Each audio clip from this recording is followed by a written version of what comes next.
Excellent. Hi everyone, welcome to the BizCrowd Theatre. My name's Rebecca. I'm over there on the BizCrowd stand if you want to come and visit us later. Get a free goodie bag with some jelly beans in. But right now I'm here to introduce you to Stuart Morrison, who's going to be presenting on digital marketing for technical dinosaurs, which I think is a brilliant turn of phrase. I know that I've definitely got digital technical dinosaurs, should I say, in my business, so be really interested to see what Stuart's got to say. Thanks very much, Stuart. Thank you. Thank you very much. Hello, ladies and gentlemen. Hello, people at the back. How are you? Can you hear me? Put your hands in the air. Wave them like you just don't care. Yeah. Excellent. Welcome to Digital Marketing for Technical Dinosaurs. Now, that's a phrase that a lot of you have probably heard. Hands up if you class yourself a technical dinosaur. Madam, this is just for you. Hello. Welcome. I'm going to do this straight to you. These people, they know it all. They're still here, though. Okay. So, why technical dinosaurs? Because the one thing that I hear all the time is from board members and business owners, I don't understand, I'm a bit of a technical dinosaur. So can you make it simple for me? Well, hopefully this presentation will simplify the entire overview of digital marketing. Now, there's going to be a lot of people here telling you and selling you on very intricate and cross-selling and upselling and side-selling and information flows and all the rest of it. This cuts away with all that. It just tells you exactly what you're trying to achieve. The rest of it is all implementation. Hire a technical nerd. They're very good from about 20 years old onwards. Okay, so this presentation talks about 3 different types of dinosaur. You've got the won't try ceratops. These are the type of people who think the internet is rubbish, they don't want to know about it, and they think it's a bit of a fad, a bit like CB radios in the 80s. If you cast your mind back, don't worry, sir. I understand that X Factor is the only thing, that and girls, that's all that is in your mind. So they want to keep pushing through it because eventually this internet fad, it's all going to be over. Then we've got the woolly thinking mammoth. Well, they think the internet's rubbish and they can't really, they don't really understand it. They've got a website and they think it might produce some business, but they're not actually sure. And they can be identified by the mating cry, well, you've got to have one these days, don't you? Then we've got the saber-toothless tiger. This is the most dangerous type of business owner or board member.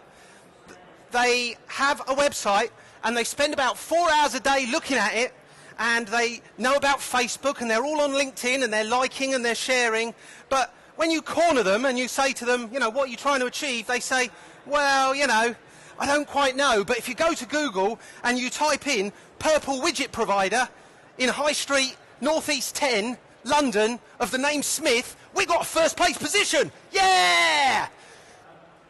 That's no good, ladies and gentlemen. That's not specific enough. So, how do you evolve? If there's anyone out there thinking, yeah, I've identified myself with one of those, you're right at home, okay? You gentlemen here is nodding. Just relax. This is going to be very simple to understand, okay? The good news is you can evolve and you can become a tech-manosaurus. You're able to plan and measure a marketing campaign online, and you have a flock of tame technicians who follow in your wake doing your bidding. Okay, tech-manosaurus. Who wants to become a tech-manosaurus? This includes the ladies. Fabulous. It's just that the Ladiosaurus didn't quite work. So, what should I be doing with my digital marketing? That's the one question I get asked all the time. And we find that within most business, there's no clear top-down, clearly defined strategy for your online marketing. You may have a plan of sorts, such as get some interest, build some traffic, but usually you're a bit kind of, well, we've got a website and that's good enough. But this presentation shows you how to clearly define your message. But it all changes so fast, is what I hear all the time. It does. But from the beginning of time, BI, before internet, the same things applied as they do now. Your focus is just slightly shifted, that's all. So, BI, before internet, you're going to see this a lot. This is the marketer's mantra. This is the Bible of marketing. Know, like, trust, try, buy, repeat, refer, you come back in, the sales and marketing funnel. We talk about it all the time. It might seem very familiar because that's exactly what you're going to be doing whether it's online or offline, except for when you're online, you're only concentrating on the first 3 things, i.e. Internet era, not Internet Explorer, Internet era. You want to get their trust. That's all you want to try and do. If you're selling online, e-commerce, it's slightly different. But in the internet era, know, like, and trust is what you are trying to achieve. So how do I build trust? Good question. You can see that my notes are printed out. I can't get much more dinosaur than that. Couldn't get it on 2 screens. It's all right, it's this computer. I dropped it on the way here. Yay! So how do I build trust? You build a good old-fashioned marketing funnel. You work out what your aim is. You define your goals, and we need clearly defined goals. Just getting a few more people to my website is not good enough.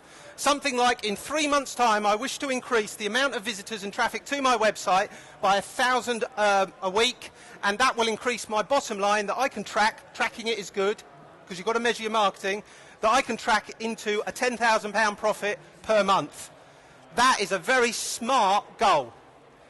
Then you work on your target. Who are your purchasers? Who are your prospects? Who are the people you want to get to your website? And what is my method? Am I going to use just a website? Is there internet marketing, email marketing, Facebook, Twitter, all of that stuff? And that's where the noise level starts to go up. What do I do first? How do I approach this? Get a tame techie involved at that point. Once you've got your strategy and you know what your aim is, you know what your goal is, and you know who your target is, the rest of it is all implementation, the method that you use. Most people don't bother with this and they focus on that. And that's where the noise level starts to rise. So, your traffic should be as risk-free as possible, obviously. You want low risk, low investment. So how do I get traffic? You build a robust online marketing funnel. We go back to the original thing, know, like, trust, try, buy, repeat, refer. Well, you're going to get to trust. That's all your marketing funnel is about, is getting trust. It's like a salesman. All you try and get is the meeting, because that's when you try and sell your product. So, what your aim is, to build a network with your website at the very middle of it. Now, most people, they build their website and they walk away and go, job done. That's it. Oh, I'll pay somebody to do the SEO, whatever that is. I'm not quite sure. They say they're going to get me some traffic. Well, you can't do that these days. See, so good. I taught him so much, he's off, he's going to do it. These days, you get your website, and you think, that's it, that's all I'm going to, I'm done. But there's this entire set of concentric rings of support materials that you need to build around your website. And each one of these nodes, each one of these activities should be a way back to your internet marketing. Each node should point back to you, a way to get in touch with you, whether that's online or off. But not every node needs to point specifically back to your website. You'll notice here that the links, they are creating a sort of mini web, but all of them have some way of getting in touch with you. So, if we take that graphic and we turn it, bye-bye, thank you for coming. If you turn that graphic on its side, you are now looking down the funnel, and this is the order in which you should be attempting to build your goal. With your website at the bottom, then some blogging and using RSS feeds. Again, tame techies work, just get them to do that. You then start to do your social media, your Pinterest, your Facebook, LinkedIn, all of that stuff, building those relationships and increasing the trust around you and your business. I always class Twitter as separate. A lot of people think of Twitter as social media, and it is, you know, it's engaging with people, but I think of Twitter as PR for your social media. So the thing that you do on social media, you tell the world about on Twitter, and that builds your cloud. We took a customer from no website to their first solid lead in 48 hours, ladies and gentlemen, through the power of Twitter. All we did was went out on Twitter, found a load of people that were talking about their problem, and we went out there and we said, yeah, you know, this problem's a big problem and we can help you with it. 48 hours later, client closed the deal. So it can be done with just a website and Twitter. Don't feel like you have to fill in the middle of the funnel. As long as you've got an efficient method for them to get in touch with you and they feel like they know you, the rest of it, it's, you know, it's just noise in your day. And then at the top, you've got your social bookmarking and your backlinking. This is what most SEO companies used to do. A lot of good ones don't just do this anymore. A lot of bad ones just spam the hell out of it. So your target is to build quality traffic, to build a mailing list, to create useful quality content on your website, and create warm leads. Okay. So the idea being that if people are targeted who like you, they will come to your website. You can then offer them something. There's going to be talk about lead bait and low risk offers, no risk offers, like Jonathan talked about just before. That's all very well and good and very useful. That helps to build your mailing list, which is the container at the bottom of your funnel. That's where you are able to get some information out of people. And you use quality content to attract them. Quality traffic, quality content. The two go hand in hand. And that then creates some warm leads, some people who trust you, some people who are willing to listen to your message. So you then work out what your method is. This is the bottom of those 4 points. Your method, to find traffic from several sources to your quality content. So your quality traffic comes to your quality content through one of these methods. And this again goes back to your funnel. They either come direct, i.e. here's my business card, please visit our website, put it in a book, put it on some kind of offline method for communication. They can find you in the search. SEO can help with that. They'll become a member of following your blog and join you on social media, talk to you there, engage with you, and generally follow your message there. But you're to build trust. If you're going to build traffic, a lot of people concentrate on building traffic. Let's get some traffic. We want to get some traffic. Most internet marketing managers that I speak to, they want to talk about the traffic. I want to talk about the trust. Because if you build trust, you build traffic. It's hand in hand. So I'm asked, what do I do first usually? There's so much to do. What do I do first to get the quality traffic? And I say, like offline, build trust. If you trust me, hello, what's your name? Haley? Haley? Very nice to meet you. Do you trust me? You're not yet. See, he doesn't trust me. He wouldn't buy from me just yet. Maybe at the end of this, we can have a conversation. He'll be going home with a red bowler hat. Who knows? So your content strategy. How do you build that quality content? Well, this is your content strategy. You build the content for the right prospects. You build your profile into your content so they understand exactly who you are, what your niche is, and then they'll trust you. So your content has to be better than the rest.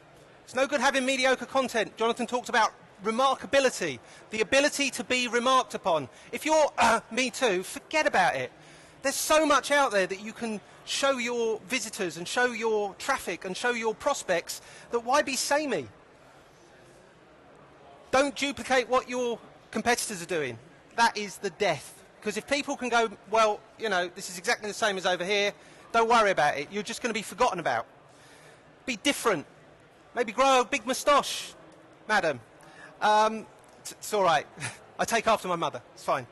But before you create content, you've got to know who your prospects are. If you don't know who your prospects are, this is going back way back to the original offline marketing. You digital dinosaurs will remember this. You build an avatar. You know exactly who is going to be attracted to any one particular page or the entire message that you've got on your website. If you don't know that, if you're just thinking, let's build some traffic, you're dead in the water. You've got to know exactly who is going to be talking and looking and interacting with your message. If you walk into a newsagent and you look at the wall of magazines, you can guess quite quickly from that front page who that magazine is aimed at, because it's got that person on the front. If it's an angler, be a man standing there with a big fish.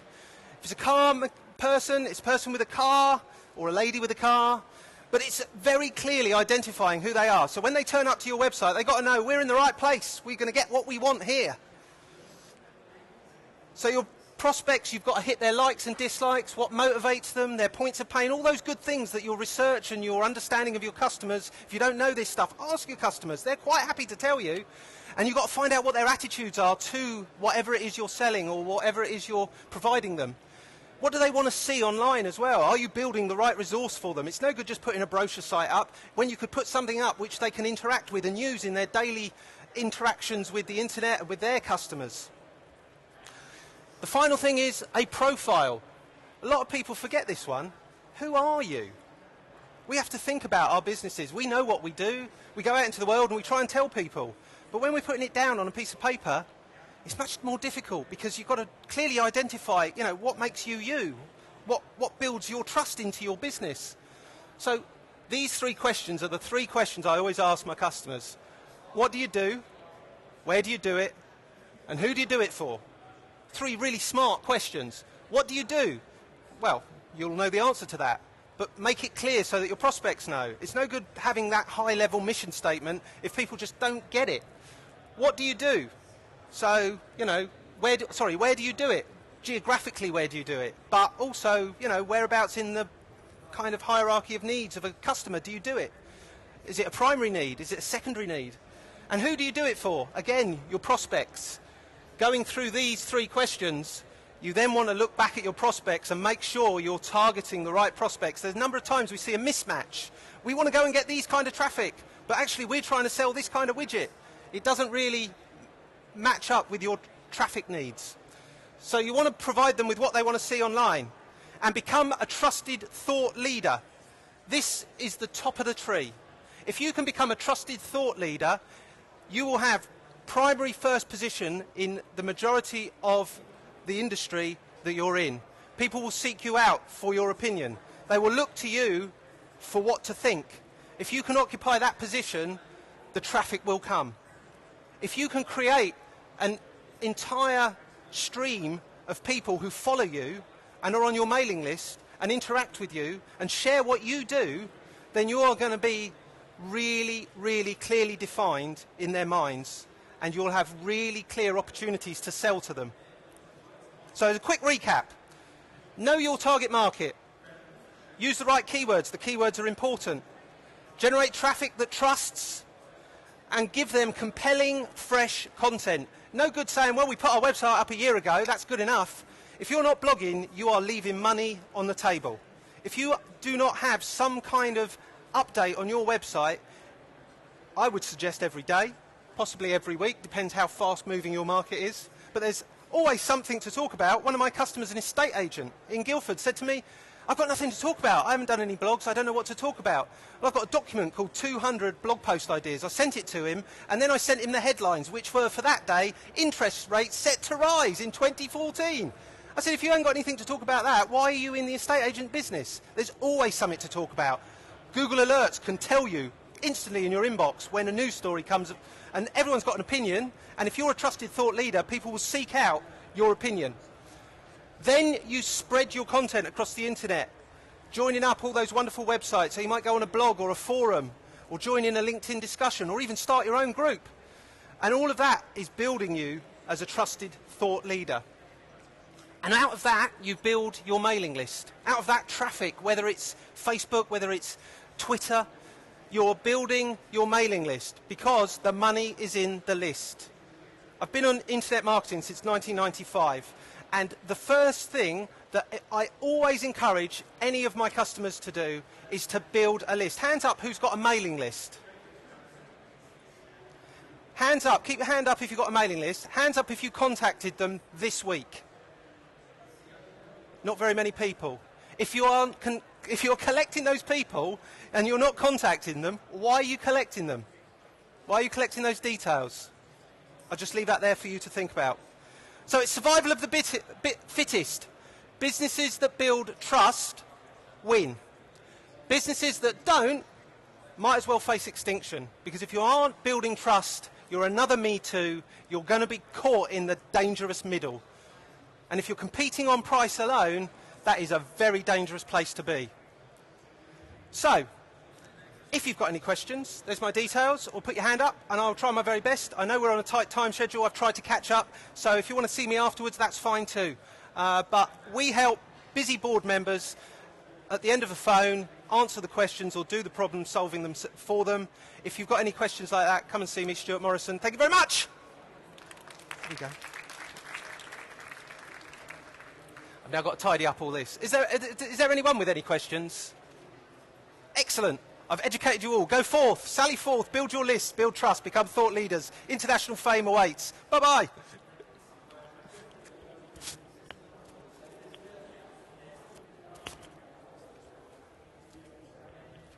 Oh, one last thing. Sorry, I'm on stand F28. If anybody wants me, dude lads, I'm on F28. They've kindly let me park my bag there. So F28. Thank you.